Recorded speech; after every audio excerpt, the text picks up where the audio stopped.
نسل کو پیغام ہے میرا، ہر حال میں تم صاحب کردار ہی رہنا۔ جب دین فروش بیچ رہے ہوں خدا کا دین، تم حق کا علم لے کے وفادار ہی رہنا۔ ہر بے ضمیر دشمن شبیر سے لڑ کر تم دار پہ بھی میثم تمار ہی رہنا۔ آنچ آئے نہ شبیر کے مقصد پہ ہمیشہ، سب کچھ نثار کرنے کو تیار ہی رہنا۔ بزدل نہیں بننا، نہ عقیدے کو بدلنا، جیسے بھی ہو حالات آزادار ہی رہنا۔ اعوذ باللہ السمیع العلیم من الشیطان اللعین الرجیم، بسم اللہ الرحمن الرحیم۔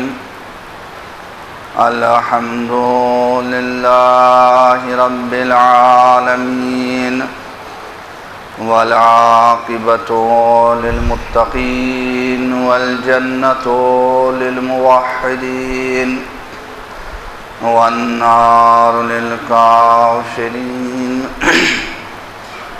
الصلاة والسلام علی اشرف الانبیاء والمرسلین، سیدنا وشفیعنا ونبینا وحادینا ابی القاسم محمد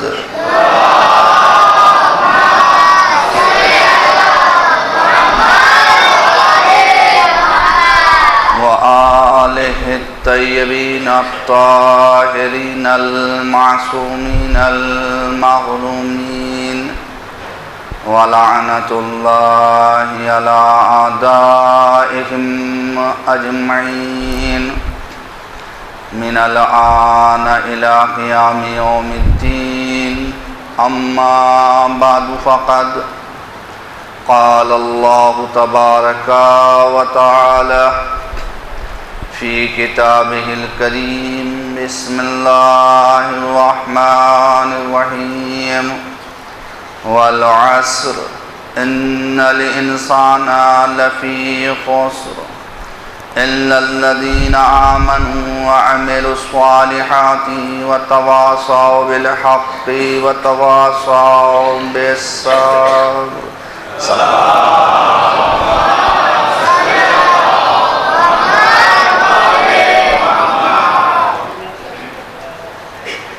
اس خدای یکتا کا شکر ہے جس نے قوت و طاقت عطا فرمائی کہ آج ہم اپنی گفتگو کے چھٹے مرحلے میں داخل ہو رہے ہیں۔ ہمارا موضوع ہے عمل صالح کے فوائد۔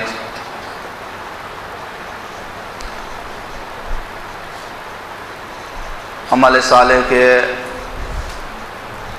متعدد فوائد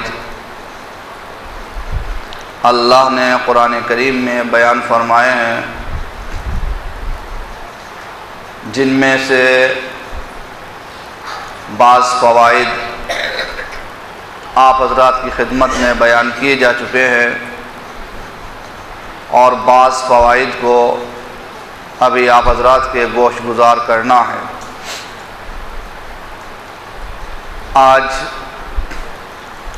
عمل صالح کا وہ فائدہ آپ کے سامنے بیان کرنا ہے جو انسان کی دنیا اور آخرت دونوں کے لیے بہت اہم ہے۔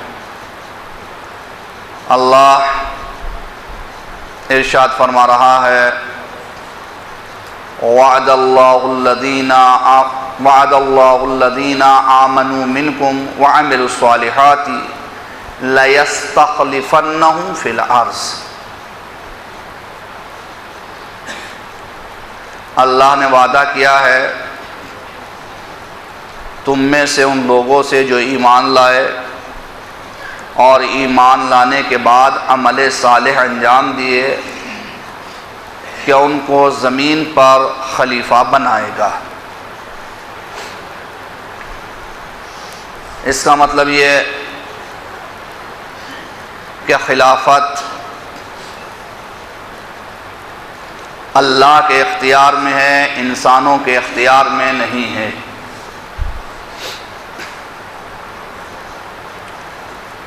خلیفہ بنانا اللہ کا حق ہے، انسانوں کا نہیں ہے۔ خلیفہ معین کرنا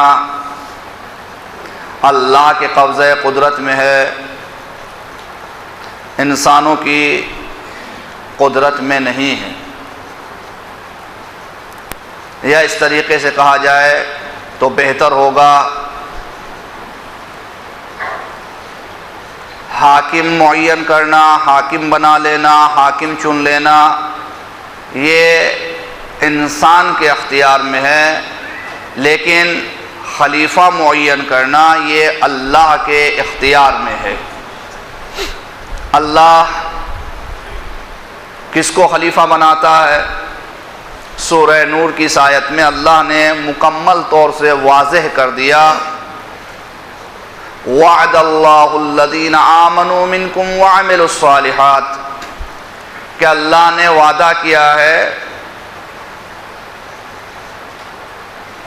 کہ تم میں سے جو بھی صاحب ایمان ہوگا اور پھر عمل صالح انجام دے گا، ہم اس کو کیا کریں گے؟ لَيَسْتَخْلِفَنَّهُمْ فِي الْأَرْضِ، ہم ان کو زمین کے اوپر خلیفہ بنائیں گے۔ اچھا یہ بتائیے انصاف سے وعدہ کس نے کیا؟ کا وعدہ کیا اللہ نے۔ انسان کے اور اللہ کے وعدے میں فرق ہے۔ فرق کیا ہے؟ کہ انسان کبھی اپنے وعدے کو پورا کرتا ہے اور کبھی اپنے وعدے کو پورا نہیں کرتا، لیکن اللہ صادق الوعد ہے۔ اللہ جو وعدہ کرتا ہے اپنے اس وعدے کو پورا کرتا ہے۔ تو یہاں جو اللہ نے ارشاد فرمایا یا وعدہ کیا صاحبان ایمان سے، صاحبان عمل صالح سے، آیا اللہ نے پھر کسی انسان کو جو صاحب ایمان بھی ہو اور عمل صالح بھی انجام دیو خلیفہ بنایا یا نہیں بنایا؟ اگر یہ کہا جائے کہ اللہ نے خلیفہ نہیں بنایا، اب میرے ساتھ ہو جائیے آپ حضرات، اگر یہ کہا جائے کہ اللہ نے خلیفہ نہیں بنایا تو اس کا مطلب یہ کہ اللہ نے اپنے وعدے کو پورا نہیں کیا۔ اور اگر اللہ نے اپنے وعدے کو پورا کیا تو پھر بتانا پڑے گا کہ خلیفہ کس کو بنایا، چونکہ انسانوں کے بنائے ہوئے بہت ہیں، اللہ کے بنائے ہوئے مخصوص بندے ہیں۔ اور یہ بھی ایک قدرت کی سیرت رہی ہے کہ وہ جو کام کرتا ہے وہ علل اعلان کرتا ہے۔ انسان جو کام کرتا ہے وہ چھپ کر کے کرتا ہے۔ اللہ نے آسمان پر پہلی خلافت کا اعلان کیا تو علل اعلان کیا، فرشتوں کو، معصوم فرشتوں کو گواہ بنا کر کے اعلان کیا، انی جاعل فی الارض خلیفہ۔ اب اگر آدم جیسا مومن ہو اور پھر عمل صالح انجام دے تو وہ زمین پر خلیفہ بنتا ہے، اور اگر اس کا سلسلہ آگے بڑھتا ہے تو پھر خلافت کا سلسلہ بھی آگے بڑھتا ہے۔ اب سوال یہ ہے کہ جب تک انسان رہے گا اس زمین پر، ایک خلیفۃ اللہ کی زمین پر ضرورت ہے۔ قیامت تک کے لیے ضروری ہے کہ ایک اللہ کا خلیفہ زمین پر ہو جو انسانوں کی ہدایت کر سکے، جو عام انسانوں کو اللہ سے متصل کر سکے، کنیکٹ کر سکے، مرتبط کر سکے۔ اب ہے کون؟ دیکھنا یہ ہے۔ تو آیا کہیں کسی منزل پر کچھ ایسا ہوا کہ جہاں پر اللہ نے علی اعلان کسی کو خلیفہ بنایا ہو؟ دیکھیں پیغمبر اسلام حضرت محمد مصطفیٰ صلی اللہ علیہ وآلہ وسلم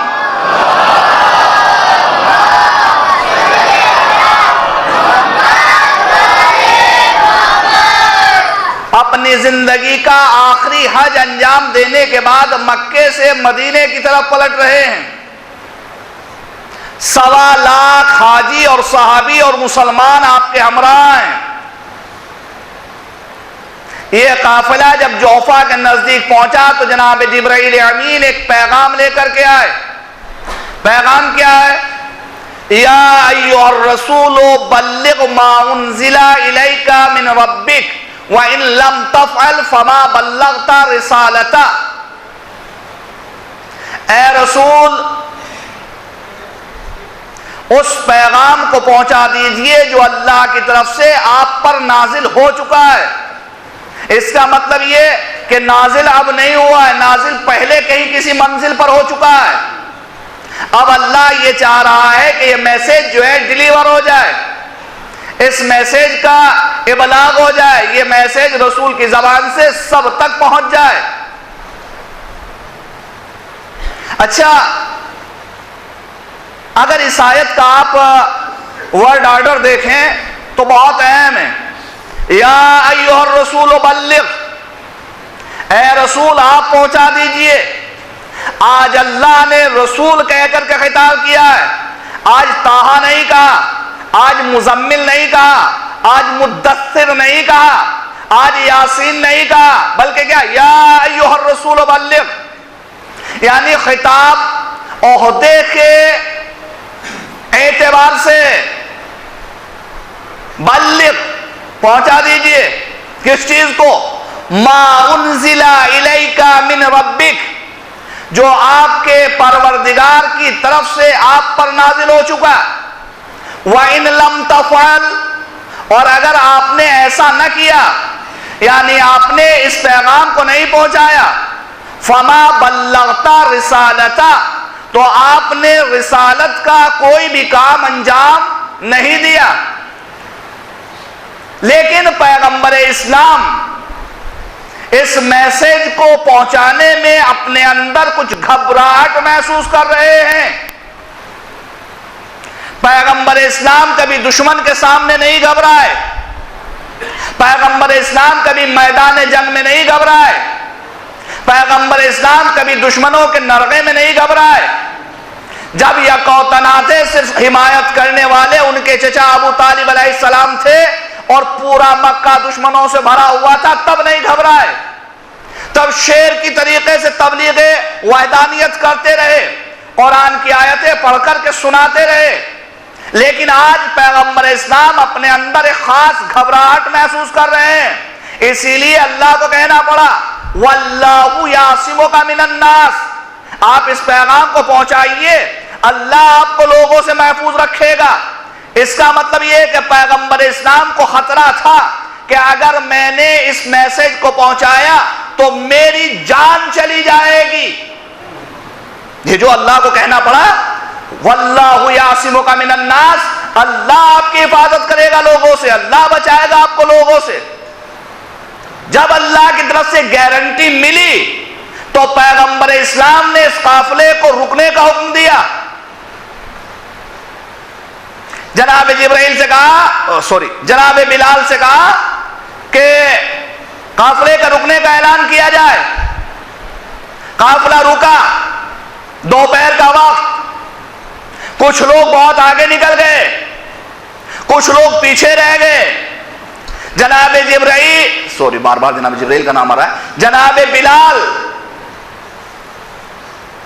نے ایک خاص لفظ استعمال کیا، ایک خاص جملہ استعمال کیا، کیا؟ حی علی خیر العمل، عمل خیر کی طرف آؤ، یعنی جو آگے بڑھ گئے تھے ان کو پلٹایا گیا کہ یہاں پر آؤ، جو پیچھے رہ گئے تھے ان سے کہا گیا حی علی خیر العمل، جلدی کر کے عمل خیر کی طرف آؤ۔ بس ہم بھی اپنی پانچوں وقت کی اذان میں حی علی خیر العمل کہہ کر کے اعلان کرتے ہیں کہ دیکھو آؤ، یہ وہی نماز ہے جو رسول نے غدیر کے میدان میں پڑھی تھی۔ اچھا، جب سب لوگ جمع ہو گئے تو اب پیغمبر اسلام نے فرمایا کہ مجھے خطبہ دینا ہے، ممبر بنایا جائے۔ ممبر کہیں کا بنے؟ صحرا ہے۔ کہا کہ جو تمہارے اونٹوں کے کجاوے ہیں ان کو اتارا جائے۔ لوگ اپنے اونٹوں کے کجاوے اتار کر کے لائے، پیغمبر اسلام نے کہا کہ اس طریقے سے ممبر بناؤ. دیکھیں توجہ فرمائیے کتنی نزاکت ہے اس میں. اس طریقے سے ممبر بناؤ. پیغمبر اسلام آپ جا کر کے صاحبان میں بیٹھ جائیے. مسلمانوں نے آپ کے لیے درخت کے اوپر چادر تان دیے. ممبر بنانے کا اختیار ان کو دے دیجئے. یہ جیسا چاہیں گے اپنی مرضی سے ممبر بنا لیں گے. لیکن پیغمبر اسلام نے امت کے حوالے ممبر بنانے کا حق ڈیلیور نہیں کیا کہ ممبر تو بنے گا لیکن ویسے بنے گا جیسے میں چاہوں گا. میں بتاؤں گا یہ ممبر بنائیں گے. اللہ کے رسول چھوڑ دیجئے, یہ بڑے ذہین ہیں, بڑے ماہر ہیں, بڑے تیز تردار ہیں, یہ ممبر بنا کر کے تیار کر دیں گے, آپ چلے جائیے. کہا نہیں, ممبر بنانے کا حق ان کو نہیں ہے. میں بتاؤں گا کس طریقے سے بننا ہے. عزیزو فیصلہ کر کے بتاؤ, جس امت کو ممبر بنانے کا حق نہیں ہے اس امت کو صاحب ممبر بنانے کا حق کہاں سے مل گیا؟ ممبر بن کے تیار ہوا. پیغمبر اسلام ممبر پر تشریف لائے. سب سے پہلے اللہ کی حمد و ثنا, پھر کارے رسالت کی تبلیغ کی یاد دہانی, پھر اقرار کہ کیا میں تمہارے نفسوں پر تم سے زیادہ حق کے تصرف رکھتا ہوں یا نہیں. سب نے اقرار کیا کہ آپ ہم سے زیادہ حق کے تصرف رکھتے ہیں, آپ کو ہمارے نفسوں پر ہم سے زیادہ حق ہے. جب آپ نے سنا, تمام مجمع نے اقرار کیا. اب پیغمبر اسلام نے برابر میں جو علی ابن ابی طالب علیہ السلام کھڑے تھے ان کو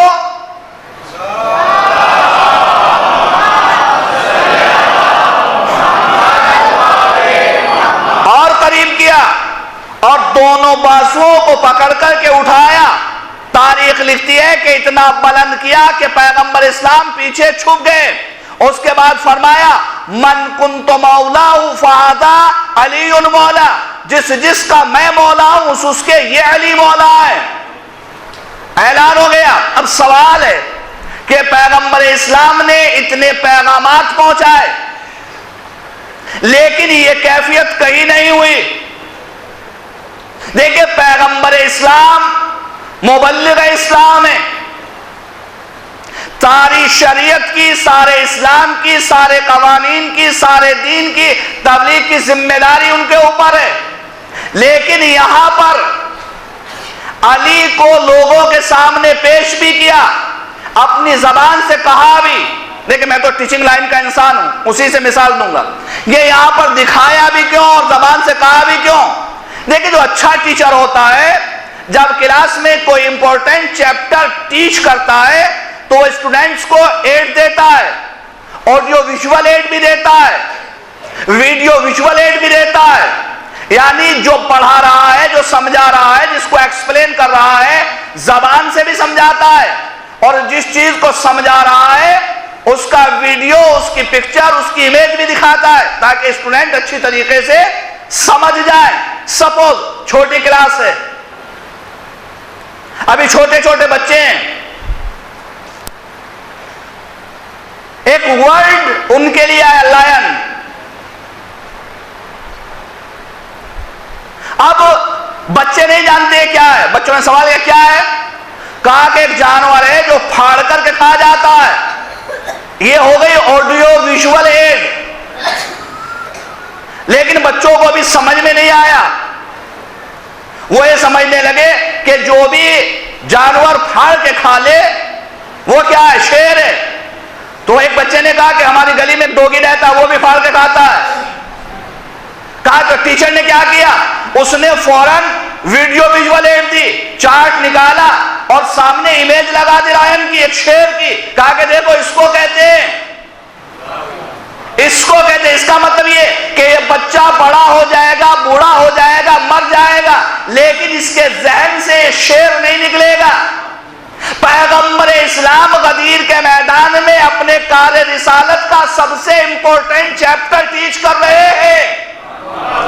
لہذا پیغمبر اسلام نے امت مسلمہ کو ولایت کے سلسلے سے آڈیو ویژول ایڈ بھی دی, ویڈیو ویژول ایڈ بھی دی, ہاتھوں پر بلند کر کے بتایا کہ دیکھو یہ علی ہے. زبان سے کہا من کنت مولا فہذا علی مولا. تاکہ یہ امت میرے بعد بھولے نہیں کہ کس کو بنایا تھا. ایک صلوات پڑھے بر محمد و آل محمد.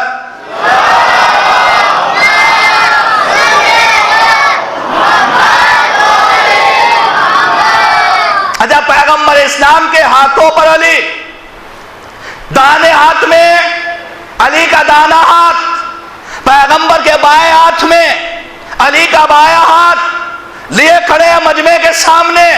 آج ہمارے ایک ہاتھ میں قرآن ہے، دوسرے ہاتھ میں علی کا دامن ہے. لوگ کہتے ہیں یہ علی والے ہیں، یہ علی والے ہیں، یہ علی والے ہیں. ارے غدیر میں آ کر کے دیکھیے، نبی کے دونوں ہاتھوں میں علی ہے.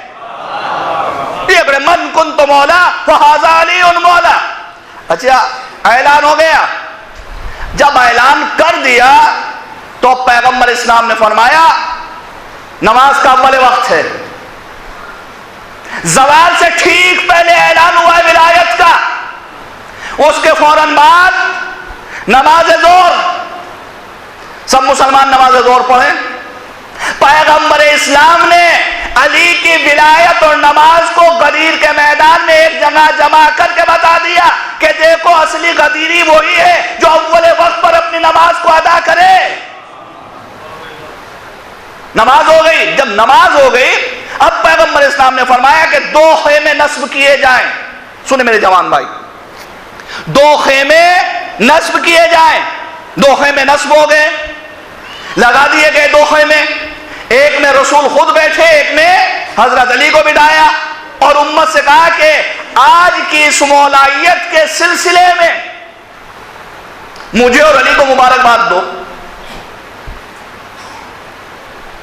اب لوگ چلے.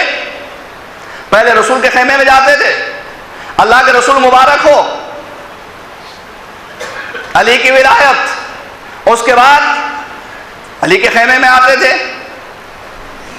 علی آپ کو مبارک ہو. لیکن پیغمبر اسلام نے ایک جملہ جو تاریخ میں ملتا ہے وہ اہم ہے. وہ یہ بھی ہے کہ علی کو سلام کرو اور علی کو مبارکباد دو. سلام بھی ہے باقاعدہ تاریخ میں. جاؤ علی کو جا کر کے سلام کرو اور مبارکباد دو. لوگ آتے تھے، علی کو سلام کرتے تھے اور آ کر کے مبارکباد دیتے تھے. سب سے پہلے جو بزرگ شخصیات تھے وہ آئے، آنے کے بعد مبارکباد دی، اللہ کے رسول مبارک ہو، علی ہمارے مولا بن گئے. اس کے بعد علی کے پاس گئے، سلام علیکم، کہنے وعلیکم السلام، کہنے بخن بخن لکا علی ابن ابی طالب یا ابن ابی طالب، آپ کو مبارک ہو ابو طالب کے بیٹے کہ آپ تمام مومنین و مومنات کے مولا بن گئے. اچھا ایک بات بتائیے، یہاں جو کہا گیا یہ ابن ابی طالب ہے، ابو طالب کے بیٹے، یہ ابو طالب کا بیٹا کہہ کر کے مبارکباد کیوں دی گئی؟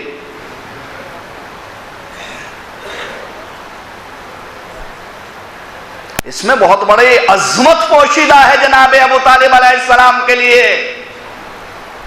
ابو طالب اس انسان کا نام تھا یا اس انسان کا نام ہے کہ جس کی آغوش میں نبوت بھی پلی ہے، امامت بھی پلی ہے. تو جب امامت و نبوت عروج پر پہنچی لہذا ضروری تھا کہ ان کا ذکر کرائے. یہ خود نہیں کر رہے تھے بلکہ ان کے ذہن میں اللہ نے یہ بات ڈالی تھی کہ ابو طالب کا بیٹا کہہ کر کے مبارکباد دو. اچھا مبارکباد دے رہے.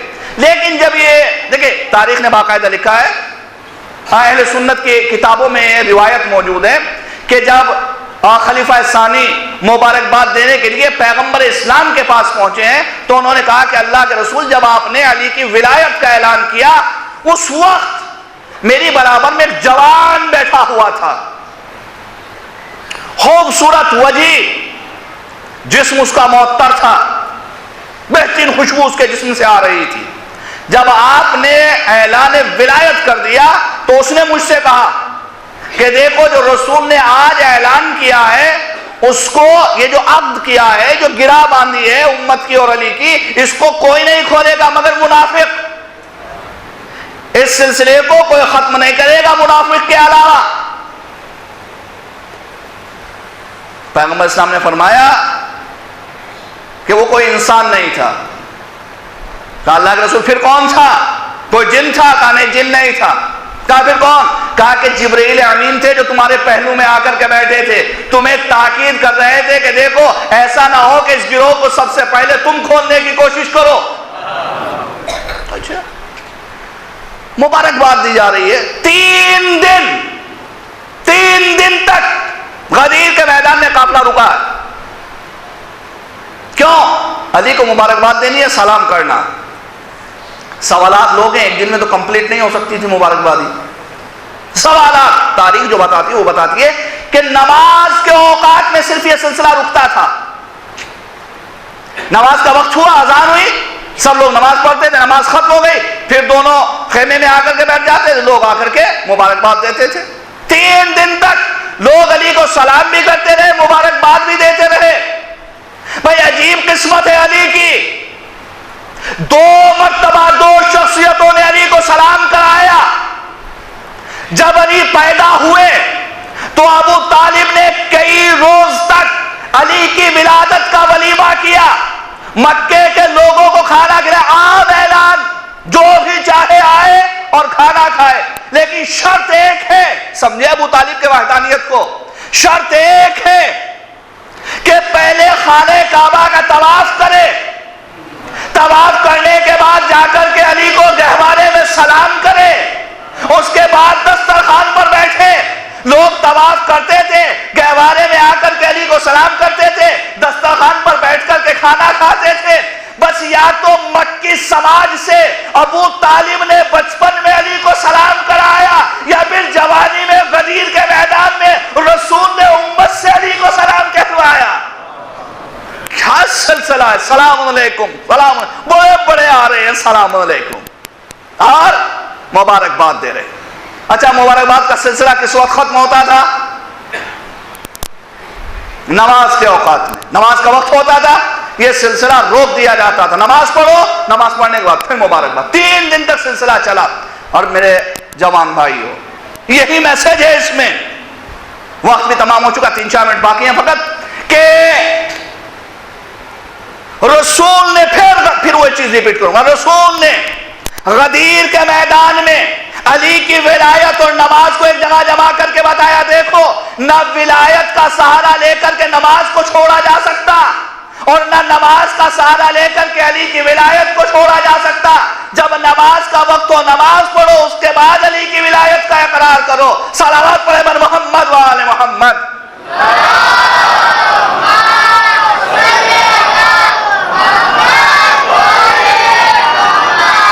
اور جتنے بھی علی والے ہیں سب کی ہمیشہ یہی سیرت رہی ہے کہ انہوں نے اپنی نماز کو کسی بھی حالت میں ترک نہیں کیا، حالت کچھ بھی رہی ہو۔ حسین روزے عاشوراء، حسین کے ساتھ ہی روزے عاشوراء، جتنے بھی ہیں حسین کے ساتھ سب غدیری ہیں، جو نہیں تھے وہ ہو گئے اقرار ولایت علی ابن ابی طالب علیہ السلام کر کے۔ ابو ثمامہ سعداوی آگے بڑھے، مولا، میں نے ذرا سا ٹچ دیا تھا کل کہیں، مولا نماز ظہر کا اول وقت ہے،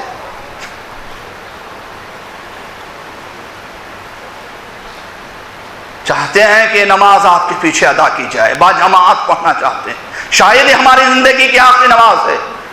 مولا نے دعا کی، ابو ثمامہ تم نے نماز کو اول وقت یاد کیا، خدا تمہیں نمازیوں میں قرار دے۔ اجازت چاہی دشمن سے، اجازت نہیں ملی، لیکن یہ تو فرزند فاطمہ ہے، نماز ادا کرنی اول وقت میں۔ جناب زہرقین اور جناب سعید سے کہا کہ تم میرے سامنے کھڑے ہو جاؤ تاکہ نماز ادا کی جا سکے۔ زہر و سعید آگے کھڑے ہو گئے، امام نماز پڑھا رہے ہیں، مختصر سی جماعت ہے جو پیچھے نماز پڑھ رہی ہے، اور ان دونوں جانثاروں کی کیفیت کیا ہے؟ جو بھی تیر دشمن کی طرف سے حسین کی طرف آتا ہے یہ آگے بڑھ کر کے اپنے سینے پر روک لیتے ہیں۔ ایک تیر آیا، ایسا نہ ہو کہ امام کے جسم میں پیوست ہو جائے، سعید اپنا سینہ آگے بڑھا دیتے ہیں، کبھی زہیر اپنا سینہ آگے بڑھا دیتے ہیں، ایک ایک تیر آتا رہا، ان دونوں کے جسموں میں پیوست ہوتا رہا۔ اس سعید کے جسم پر زیادہ تیر لگے، سعید ادھر نماز تمام ہوئی، ادھر سعید زمین پر گرے، حسین نے پیشانی پر اپنے لبوں کو رکھ دیا، سعید تم نے حق وفاداری کو ادا کیا۔ سعید و زہیر نے جو قربانیاں دی ہیں وہ کوئی معمولی قربانی نہیں ہے، آتے ہوئے تیر کو اپنے سینے پر لے لینا کوئی معمولی بات نہیں ہے۔ ایک ذاکر تھا، اس ذاکر نے کہا کہ سعید و زہیر نے جو کارنامہ انجام دیا ہے یہ کوئی بڑا کارنامہ نہیں ہے، اگر میں ہوتا کربلا کے میدان میں تو میں بھی حسین کی اسی طریقے سے حفاظت کرتا، حسین پر کوئی تیر نہ آنے دیتا، سب تیر اپنے سینے پر لے لیتا۔ عزیزو، رات میں خواب میں سویا، دیکھا کہ کربلا کا میدان ہے، حسین نماز پڑھنا چاہتے ہیں، مجھے بلایا، آؤ میں نماز پڑھنا چاہتا ہوں، میرے سامنے کھڑے ہو جاؤ۔ میں حسین کے سامنے کھڑا ہوا، دشمن کی طرف سے تیر چلا، میں نے چاہا سینے پر روکوں لیکن قوت نے جواب دیا، میں پیچھے ہٹ گیا، تیر جا کر کے حسین کی پیشانی میں پیوست ہو گیا۔ دوسرا تیر آیا، میں نے پھر روکنا چاہا لیکن گھبرا گیا، حسین کے سینے میں تیر پیوست ہو گیا، تیر چلتے رہے، میں ہٹتا رہا، حسین کے جسم میں پیوست ہوتے رہے۔ حسین نے نماز تمام کی، کہا اب سمجھا ارے سعید و زہیر نے کتنی بڑی قربانی دی تھی، سلام و سعید پر، سلام و زہیر پر، ارے جنہوں نے حسین کی نماز میں حفاظت کی، جب تک زندگی رہی حسین پر کوئی تیر نہ آنے دیا۔ اِنَّا لِلَّهِ وَإِنَّا إِلَيْهِ رَاجِعُونَ وَسَيَعْلَمُ الَّذِينَ ظَلَمُوا أَيَّ مُنقَلِبٍ يَنقَلِبُونَ۔ ماتم حسین۔